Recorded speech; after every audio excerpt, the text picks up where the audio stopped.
General safety. What is the value of being safe? What would it be like if there was no safety? Did you know that all accidents are caused by something called hazards? Safety practices or a safety mindset can keep you from getting injured. Do you really like getting hurt? It is always our hope and intention that you will leave here every day a little bit better than when you walked in the door. That means a little smarter than you were and not hurt in any way. Your safety and the safety of others is your business, and it is everyone else's business too. You need to look out for your safety and the safety of everyone else. Safety is everyone's business. Safety is learning what can hurt you and how to keep from getting hurt. Safety is knowing what the hazards are and how to lessen the likelihood that the accident will happen. Safety is being ready for the accident when it does happen, so that you or no one is injured. In other words, safety is knowing what can go wrong, how to keep it from going wrong, and how to be ready for when the accident does happen. First aid is what is needed to happen when everything does go wrong and it results in an injury, but first aid is beyond the scope of today's lesson. Today's lesson is all about avoiding the need for first aid with what we will call the 4 E's of safety. Absolutely all accidents are caused by something that we call a hazard. It is not possible for an accident to happen where there is not a hazard. Sometimes no one is aware of the hazard until the accident happens. This is the value of studying accidents. We learn more about the hazards. Keep in mind that our knowledge of hazards helps us reduce the number of accidents, and our knowledge of hazards helps us greatly reduce the number of injuries. Yes, that's right. Not all accidents result in injuries. This is why we have personal protective equipment like seatbelts, hard hats, eye protection, hearing protection, and gloves. Discuss with your class a time when you could have been injured from an accident, but you were not, thanks to some form of personal protective equipment. Then, on a sheet of paper with your full name at the top, write a short, well-written paragraph about what your points were in the discussion. The 4 E's of safety are elimination, engineering, education, and elimination.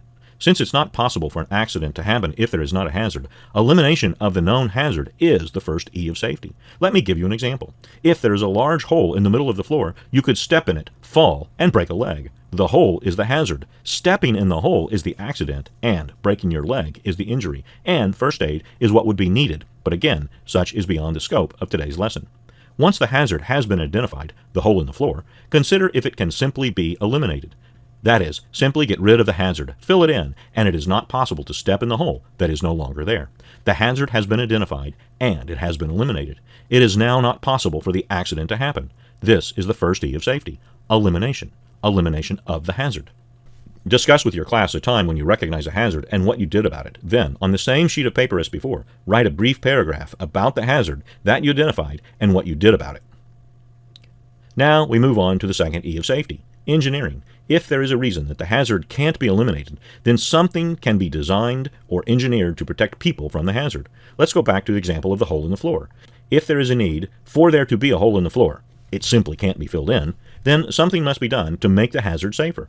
Perhaps a cover plate could be put in place, or a railing could be installed around the hole. These two things would make the hazard safer. The hazard still exists, but now something has been engineered to make it safer. Something has been engineered to greatly reduce the risk of an accident and thus an injury.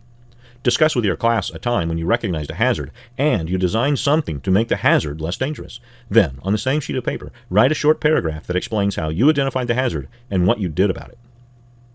Now we move to the third E of safety, education. Sometimes an identified hazard can't be eliminated and nothing can be engineered to protect people from the hazard.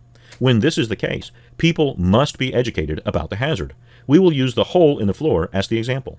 Let's say that there's a reason that the hole must be in the floor, and let's say that there is a reason that a guard can't be put in place or hasn't yet been put in place. Then we must educate people about the hazard.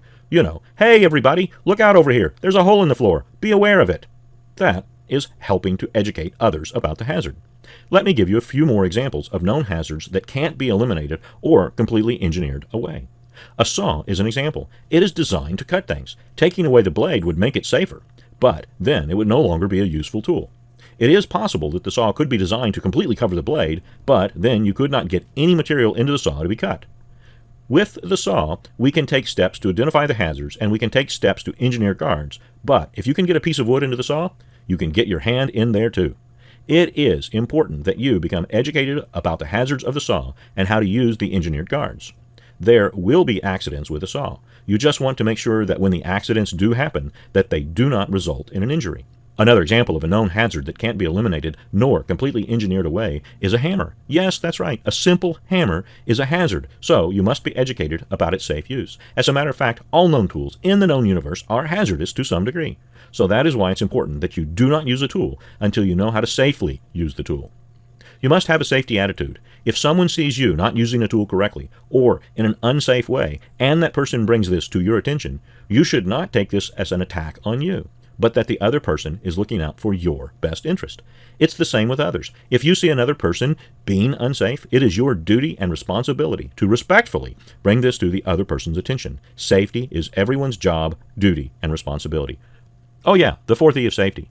It is sort of like the first E of safety, only it's different. The first E of safety is to eliminate the hazard, while the fourth E of safety is to eliminate the hazardous person.